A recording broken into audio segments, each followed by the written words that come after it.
Tá mé díreach tar éis seán seo sa bhrúna hóige the Wanderers Hostel an tanamatá agus tá sé go híomhing tá an atmosfér go háling tá sé có ré cúiseach go híomhing ar fad agus ní léine eile in san seomra so seo brúna hóige eile agus tá sé anna séir le €5 aníthe agus tá sé go híomhing an bhríon seo chun tá an roiirc go háling. For réir caithfidh Richard dul go dtí an ospidéal mar tá pean ina clúas anna ghainn ar fad agus ní is going cá méid na doctória Lauren Béla so bhil an iarán an seo chun é a cheola go dtí an ospidéal inis so tá sesin tar éis dul agus dúirt sé ná télam so tá mé imime éonar gur cúpla uair inis agus tá chun siúil timpeall na cathrach agus feiceigh mé cad é an scéal le SHKODER.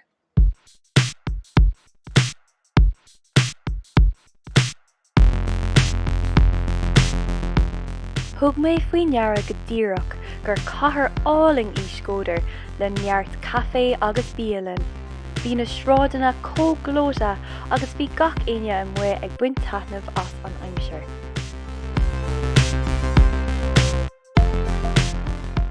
An rud is sa múla comá a ba an creidirh a bhí le feiceáil. Bhí aglas Cathalicach, ceart creidmhach agus mascanna go léir ann agus is léir go raibh foiilte ag buint leis an meascán seo.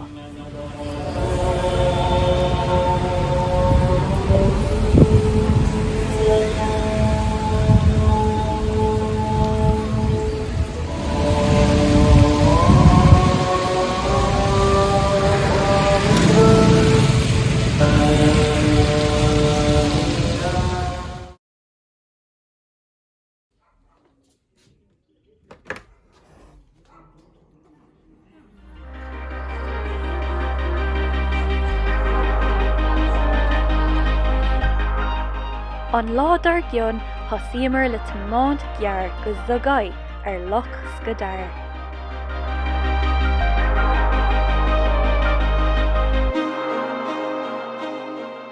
Díreach ar maidin ó zogaidh tá míad ag Lake Skadar, Lochann Skadar ar maidin agus féic ar an roiirc atá a gring ar maidin. nó roiirceanna atá a going tá siad thar bar. Agus níl aine an seo. Tá míad inar éonar an seo leis na daoine á túla. Tá míad ag Caisleán, níl mór an béarla ach tá míad in ann cumarsáide dhéanamh lo ar nos mar níl aon Albáinis a going néachar. Tá sé anna chaasa ar fad. So tá mé an seo le Richard, cad é an scéal? Scéal ar big girl. Tá sé go hálainn nach bhfuil. Tá sé thar a bheith íbing. Agus tá cafe going, tá sé cósair comá, cafe, tá míad ag fáil roinnt turkey comá, so tá míad cósáasta. Bhís ag smaoinemh ar an tomáint an seo, ghuiil an áit seo cócongracht an idáil, agus tá an nádúr, tá an tíreacht mar an ggéanana nach mór ná an idáil, ach fós tá an áit seo cósair agus tá sé full níl aine an seo, agus dá meimís in idáil Díreach an isis. Beag an áit seo plódathe, beag sé lánda tras a hóirí, beag sé costasach, agus níl tá míad an seo. Ag buint taitneamh as ar gafe in ar néanaar ag caint leis na daoine á túla. Ach tá an áit seo faoi rún ná habarfach, ná tar an seo. Ní fiú é cumad mar seo é, cumad áit ciún deas é. So seo é an bialann nó an cafe ina rá mar díreach an sin, agus bhí mar caint leis na húnéirí, agus dúirt siad go bhfuil míad in ann snámh a thógáil. Swit swoo! Go bhfuil míad in ann snámh a thógáil díreach an seo, faoin míalann, agus féic ar an uisce seo, féic ar an dá. Sucar comá, ní léon tannta nó aon rud mar sin.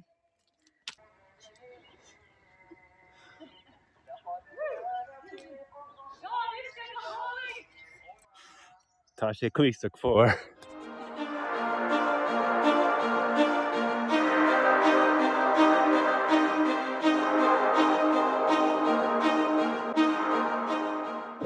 Well, sin tomáint uair an chloig álainn ar fad.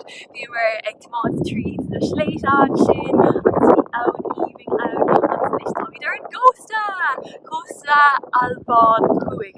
So tá míad in ann an Mediterranean a eáil, tháinig mé díomhanis ach tá iad máile beag dar bannam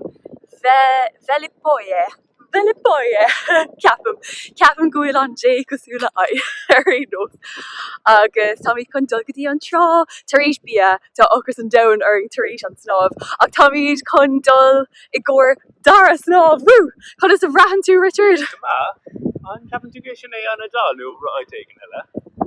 an adá fégur seo tá tír éigen ann ach nílas a goin cad é an é an adá nílas gom tá sé co-evening agus co-ciúin.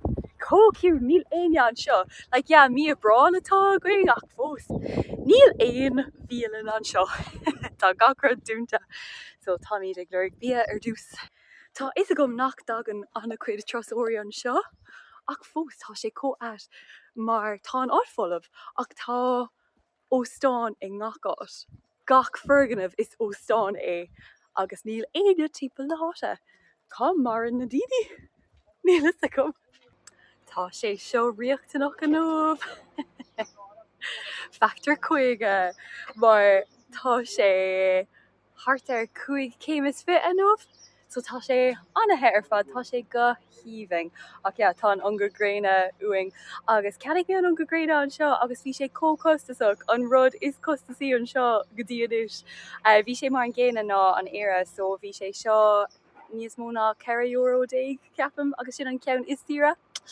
ar nó tá iad fós sa bhaile céine agus níl éad rud oscailta seachas ó Stonabháin i gcóir bia neadidir an bhfuil sé sin buinteachta le Ramadan nó just níl aine timp na háite so níl is a gom ach tá iad ag óstáin renti faoi láthair agus yeah an sin rach mí go dtí an trá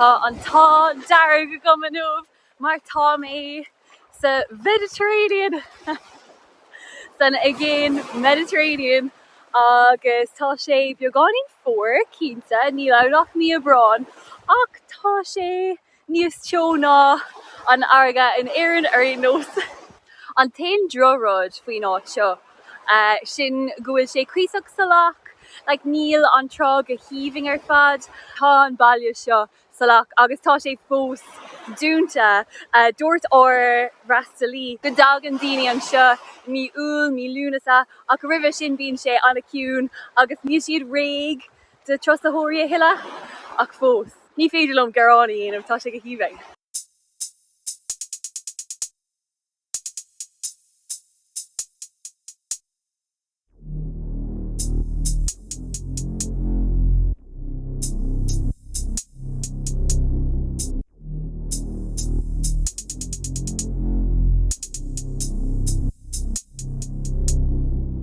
Tá mé Díreach is SHKODER arís tar éis ar snáb ag an trá mar ecinn tú agus tá iad ag tuairt cuairte ar Caisleán atá Díreach taobh amuigh den chathair agus tá na roinneanna thar bar do chreite agus be míad an seo chun lína gréine a eicáil agus beidir bheith ag féachant istigh sa Caisleán comá ach féach ar an áit in bhfuil míad inis. Tá an rá leis an Albáin.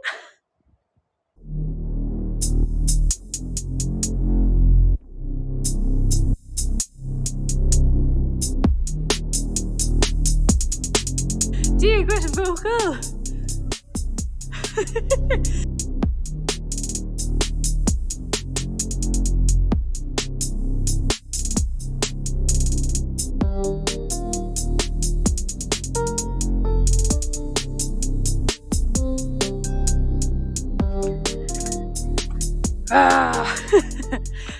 Richard Fionn. Oh. Wow.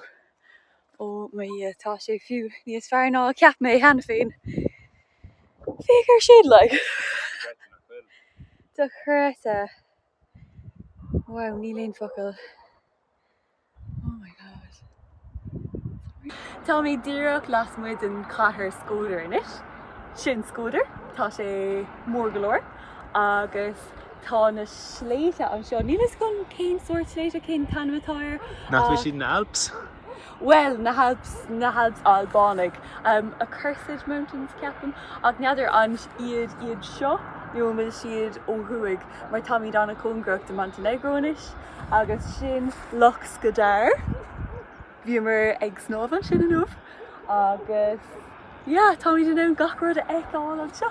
An raich is áile a chonachas ag tamlín. Méisa cóma. Tá chuirte ar fad. Ach ní chuircaige.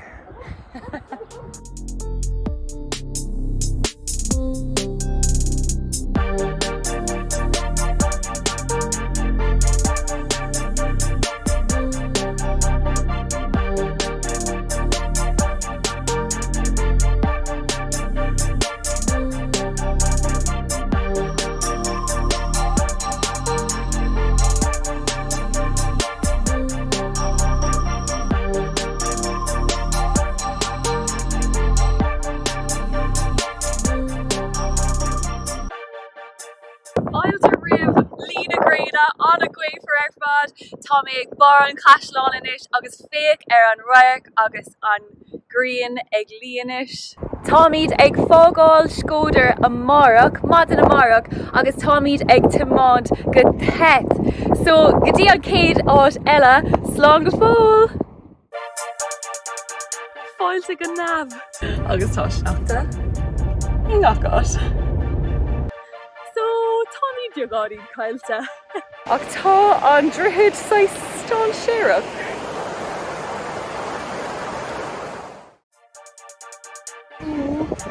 Tá bróidir tá sé ras. Tá mé ag tiomáint. Watch the road. Yes.